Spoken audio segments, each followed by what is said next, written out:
Oke, selamat datang kembali. Hari ini kita akan bedah tuntas prospek pasar, khususnya untuk Anda para trader aktif. Analisis ini kita ambil dari data terbaru per 23 April 2026.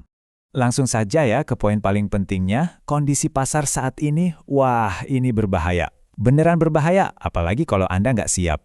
Terus, apa sih yang bikin pasar ini bahaya banget? Nah, kuncinya ada di satu istilah yang perlu kita pahami. Kita lagi ada di pasar transisi.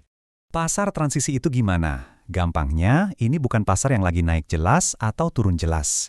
Ini tuh kayak zona abu-abu, nggak jelas arahnya, penuh ketidakpastian, volatilitasnya tinggi banget, dan yang paling parah, ini menciptakan banyak jebakan psikologis buat kita para trader.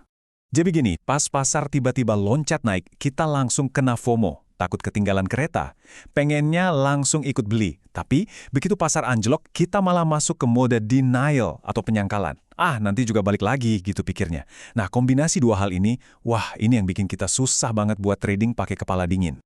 Oke, itu kan teorinya. Sekarang kita lihat buktinya langsung dari data. Apa aja sih sinyal-sinyal yang bikin kita harus ekstra waspada? Kalau kita lihat grafiknya sekilas, ya kelihatan kan trennya lagi turun.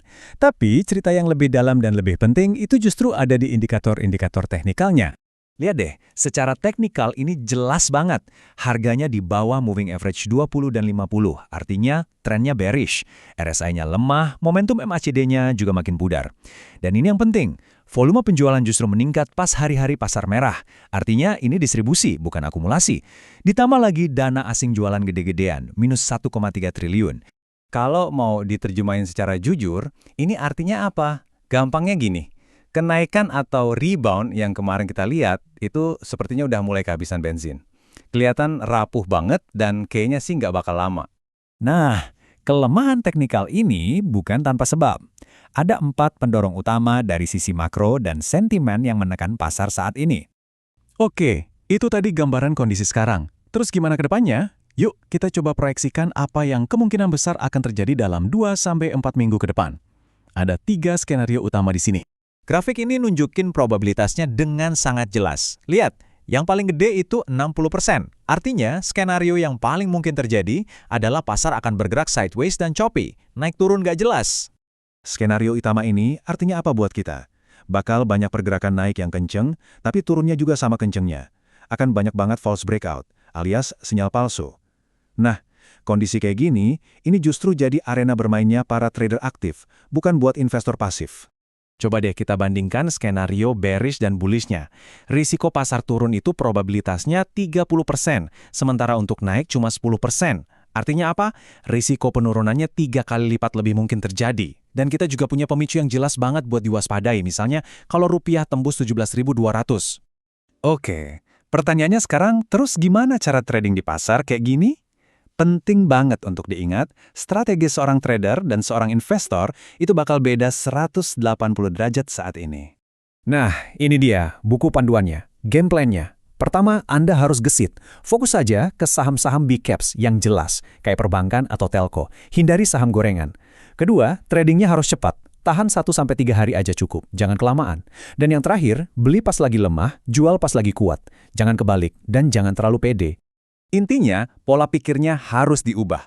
Tujuan kita sekarang bukan buat ngejar home run atau untung gede sekali pukul. Bukan. Tujuannya adalah ambil untung kecil tapi sering. Kumpulin kemenangan-kemenangan kecil secara konsisten. Itu jauh lebih penting daripada mengambil resiko besar. Oke, kita udah tahu cara mainnya. Sekarang, di mana kita harus cari peluangnya? Ini juga penting, karena salah pilih sektor bisa bahaya. Yuk, kita bedah sektor mana yang lagi kuat, netral, dan mana yang harus dihindari. Peluangnya ada di mana?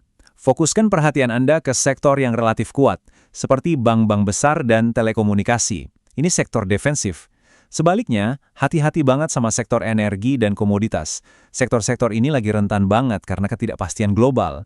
Baik, sebelum kita selesai, ada satu peringatan terakhir. Ini penting banget, dan seringkali ini yang paling banyak diabaikan oleh para trader di kondisi pasar seperti sekarang. Pernah nggak sih Anda ngerasa gini?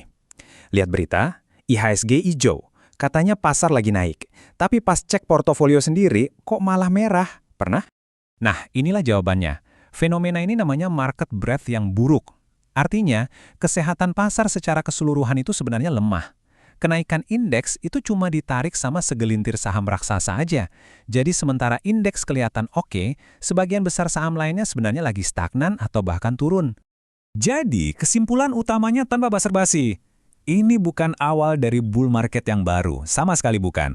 Ini cuma sebuah rebound atau pantulan teknikal di tengah periode tekanan yang masih sangat besar. Jadi, kelola ekspektasi Anda baik-baik. Dan kita tutup dengan pengingat ini. Kalau Anda memperlakukan pasar sekarang seolah-olah ini adalah pasar bullish, seperti tahun 2025, pasar akan ngasih Anda pelajaran yang sangat-sangat mahal. Jadi, bertransaksilah dengan cerdas, dan yang paling penting, tetaplah aman.